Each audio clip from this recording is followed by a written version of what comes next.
much, Mr. Ayodele, for joining us today. But more importantly, you've expressed some of your plans on what you want to do in Eti-Osa.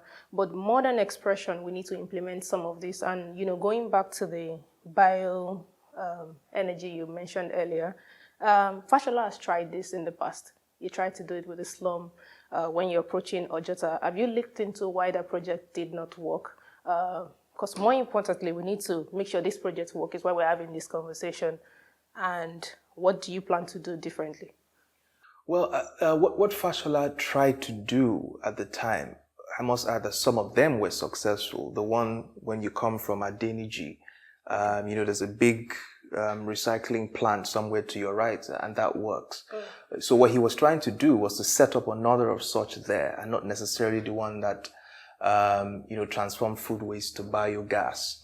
Now, again, what I'm trying to do is not to get government in the business of recycling, but to partner with private sector organizations who are in the business of doing that and create a conducive environment for them to come in, to do their work. Yeah. And this technology has already been mainstreamed. It's not something that is hanging in the stars. Yeah. In fact, I'll shock you to tell you that there are already even small entrepreneurs in Lagos who are doing these things at small scale. Yes. You have people who are collecting used oil from your house, groundnut oils, and they'll take it and recycle it and turn it into value.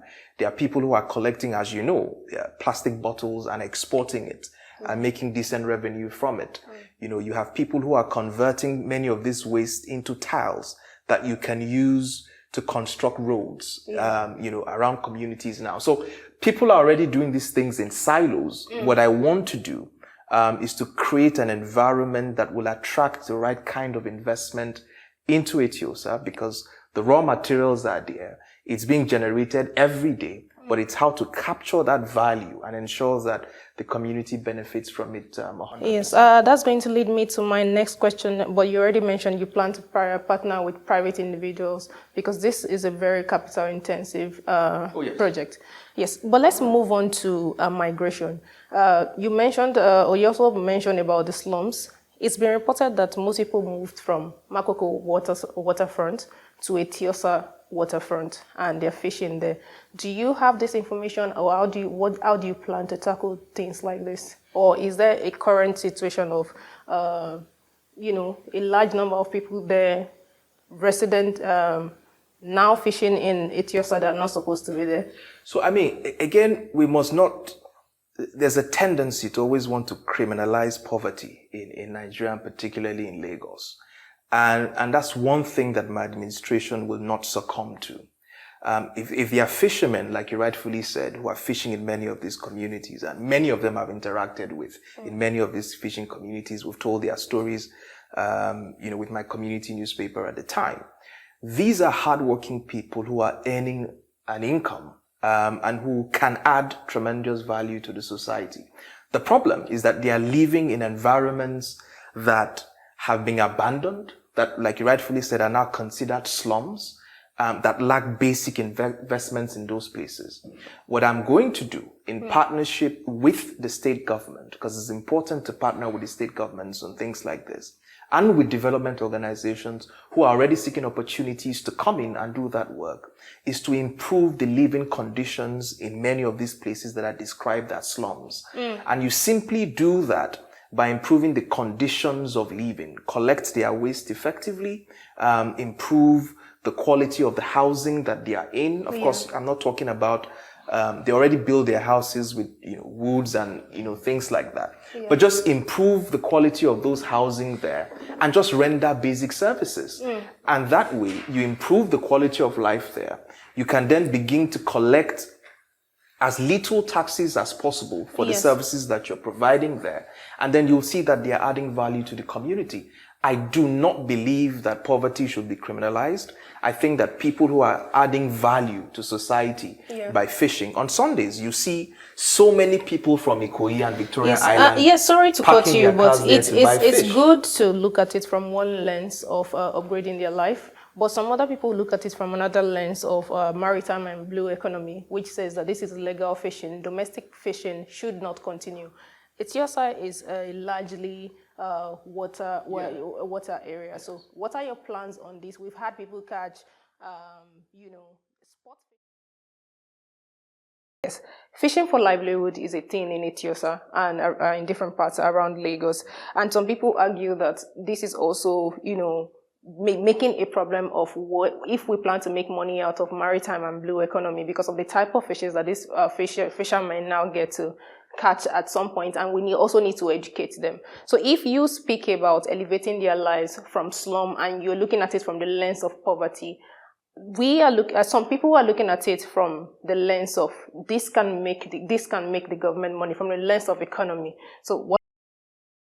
So I think there are three sides to it. And like I tried to explain earlier, first of all, you can make a lot of money by putting together a huge fishing festival where you bring all the fishing communities together and you can create a proper tourism attraction by a proper, fishing festival and attract people from all over the world to witness. The second, obviously, is that we don't control maritime policy as a local government, neither does the state government even control maritime policy. What we can do in the absence of a coherent policy from the federal government, which at the moment is a lot of lip service and nothing really happening on ground, is to be able to educate the fishermen, on the kinds of, fish that, should not be, caught and killed, because because of environmental situation, you don't want certain animals to go extinct. Because of wildlife conservation and all of that. We're going to invest in that kind of education with these fishermen to know, the kinds of fishes that they should take back into the waters and the one that can be formalized and used for business. But ultimately, I think that many of them were born, grew up in many of these riverine communities. They've lived on waters all their life. They fed from the fish, that they caught. And for me, my role in this is to improve the conditions upon which their daily existence revolves and how to help them capture more value from what they are doing already. And so this will include formalizing, many of these activities so that they can, capture more value. Yes, I thank you so much for answering that question. I actually understand, but I was shifting your lens into looking at it as maybe moving them from this waterfront might benefit the state or the local government in the long run, because now we are also going to have the Calabar Highway passing through Eti-Osa as well. Yes. Yeah, but more importantly, we just want to make sure that, people say, when people are contesting, they always have a cosmetic way of approaching things.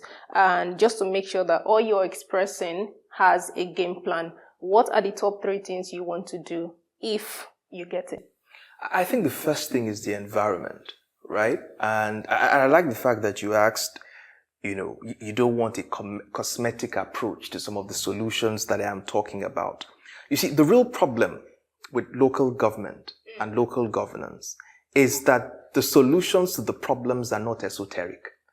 They don't require professorial thinking in that regard. They are basic solutions to the problems that people grapple with daily. You don't need complex thinking to collect waste.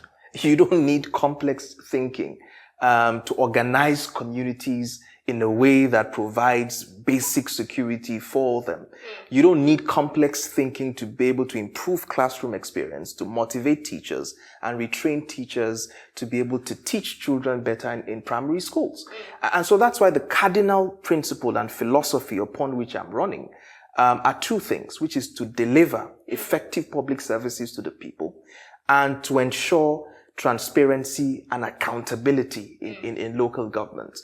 Because once you do these things fundamentally, once you open the books and once you can tell where every naira is spent and people can see the projects that these monies go into, and those projects are projects that benefits the lives of the people, that way you unlock value automatically. You inspire confidence in people, and you'd find organizations, both local and international, that also want to partner with you to do more than you're doing. So I just wanted to clear that fact that you don't really need the problems that were faced in this local government. It does not really require the kind of out-of-pocket solutions. Exactly. They're very basic, really and truly. It's just people that have a commitment to solving these problems and people who want to work for the people who do not have other interests, at heart. So the most important thing for me is the environment, because if we can transform the environment in Eti-Osa,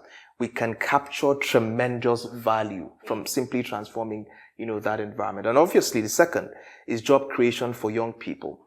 We have too many young people in Eti-Osa who are on drugs. They're on drugs because they have lost hope.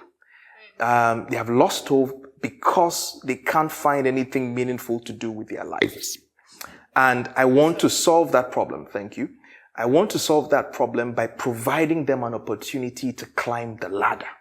By providing them an opportunity to live a decent life where they can also contribute meaningfully to society. Yes, thank you very much. That leads me to my last question.